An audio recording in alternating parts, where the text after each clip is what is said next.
on the court. One of the little aliens goes and turns into like some kind of like goo and possesses Charles Barkley. So he possesses Charles Barkley and gets in his body and takes his talent. He's like, I got it! I got his talent! Yes! Yes, yes, yes!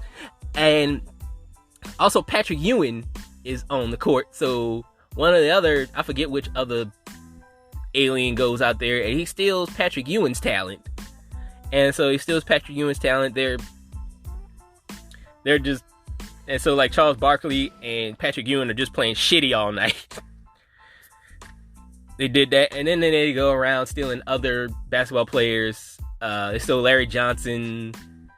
They stole Muggsy Bogues. And then this is the most absurd one. They stole talent, quote unquote, from Sean Bradley. I was like, Sean Bradley? Even when I was a kid, I didn't understand that shit. I was like, cause I was a huge basketball fan as a kid. And I was just like, why would they steal from Sean Bradley? And like, you couldn't steal from Dennis Rodman. You couldn't take Charles Oakley. Charles Oakley was on the court with fucking Patrick Ewing. You couldn't take from him. Couldn't take Scottie Pippen. You know, it was like there's so many other guys in the NBA you could have took talent from. You took it from fucking Sean Bradley, the guy that's on everybody's poster with people's nuts in his face. You're like, if you want the talent to get nuts in your face every time a motherfucker dunk on you, then yeah, Sean Bradley has talent. But enough about that. So the aliens use the talent to turn into the Monstars. The Looney Tunes are shook. They're like, oh my god, we gonna lose this shit now. And so they go get Michael Jordan. He's playing golf with Bill Murray and Larry Bird. Funniest joke in the whole movie. Is the Bill Murray Larry Bird joke, with the joke that he tells about Larry Bird. He said that Larry Bird's not white. Larry Bird is clear. I thought that joke was funny as a kid, and I still think that joke is funny today. Because he said that, he said that Larry Bird is clear. He's not even white. I was like, that's funny. But anyway, it was looking at the golf. It was looking at the golf scene. It was looking at the golf scene that I thought about Michael Jordan's gambling. I don't know why. It just popped in my head. He's playing golf because Michael Jordan was a huge gambler. He liked cigars. I think he liked to go to strip clubs a lot. I think, and he played golf a lot. So he was always playing golf. There's even like a Dream Team documentary where the other members of the Dream Team were talking about Michael Jordan be up till like 5 a.m. playing golf and cards and all this shit. It was like he never got any sleep. And I was like, yeah, motherfucker gambling and shit. So that's what made me think about Michael Jordan's gambling. And made me think, I wonder if he did Space Jam to pay the mob off, because there's like a whole bunch of ties about Michael Jordan and the mob. They say like Michael Jordan had ties to the mob. He owed the mob a lot of money. And that's the reason his dad ended up dead. You know, like his father got murdered and they found him floating in the river in North Carolina. And I think they said that his dad was gambling too. Him and his dad was like a gambling duo and all this shit. And so they killed his dad. And then they was probably gonna kill Mike. And Mike was like, hey, I'm gonna get this money. Let me do this movie. I'm gonna retire for a little bit and let me do this movie. I'm gonna do this movie Space Jam and pay y'all off. So, like, that's the reason I think he did Space Jam. And I think he really doesn't give a shit in this movie, because he is just phoning it the hell in. He's phoning it all the way in. But I think he got his money, paid a mob off, and then got back to the NBA. That's what I think happened.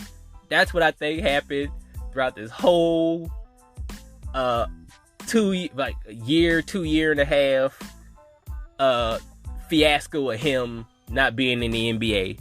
That's what I think. That's why he did Space Jam and all that other shit. But moving on. So the Looney Tunes grab Michael Jordan. They do all types of little wacky shit to him. It's not funny.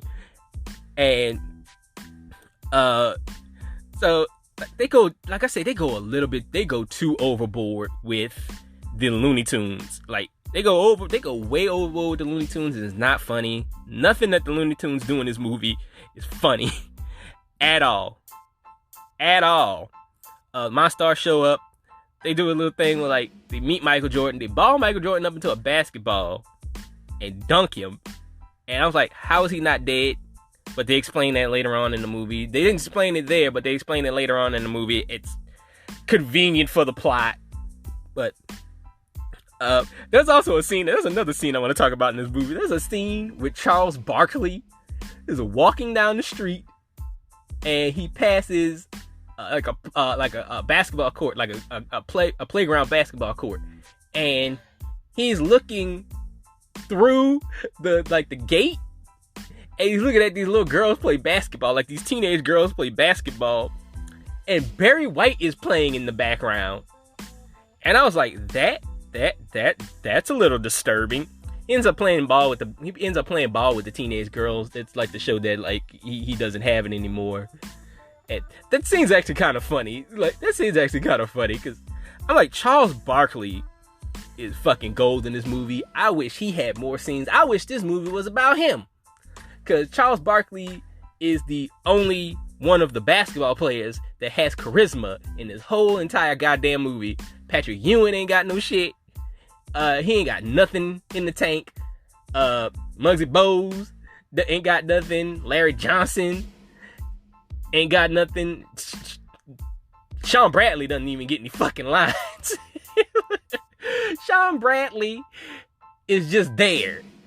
Just like his basketball career. But Charles Barkley is, I wish they had more scenes with Charles Barkley. That would have been dope. But they got Lola Bunny. I don't understand Lola Bunny. I'm like, who is she for? They got her coming up in there sexy with the Daisy Duke shorts on and shit. I don't know. That shit was kind of weird. Moving on. Michael Jordan says that he needs his basketball gear because he didn't have his basketball gear. Bugs Bunny and Daffy Duck break into Michael Jordan's house through a rabbit hole or some shit, and they go get his shorts and shit. They don't wake up Michael Jordan's wife at all. They wake his kids up. They don't wake his wife up, which, if I'm Michael Jordan's wife and my husband hadn't come home, I know he doesn't have a game, I'll be like, where the fuck is my husband? By the way, I don't get it, but they even throw some Disney shade at, I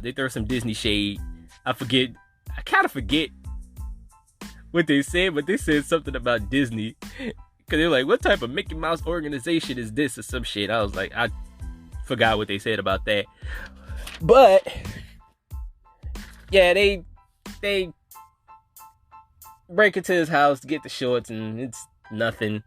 They're really, like, the last hour and a half of this movie is just fucking dog doo-doo. Michael Jordan's an asshole to the Looney Tunes for a little bit. They go play the game. They only had like one practice though. They only had one practice. And then they go to play the game, and then they get their asses kicked.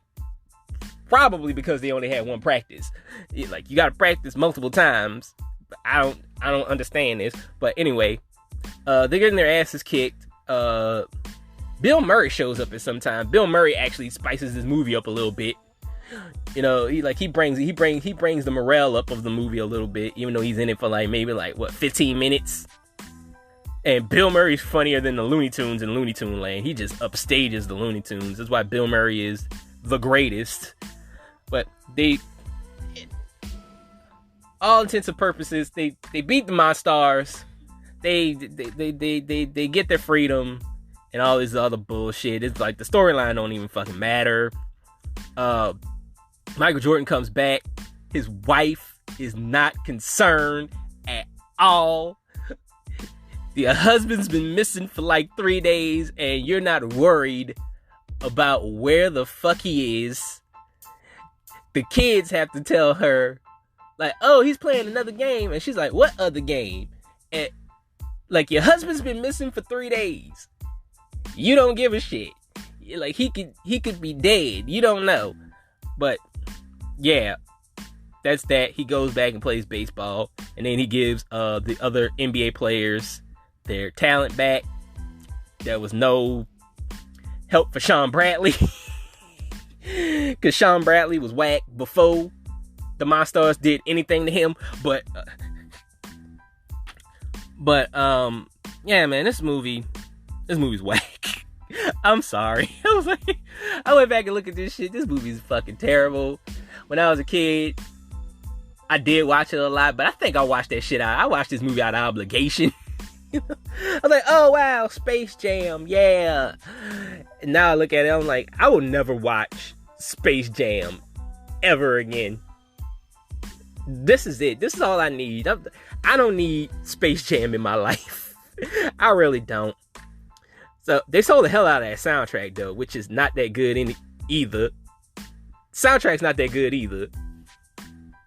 I like Hit 'Em High, which had like LL Cool J and Busta Rhymes and Be Real.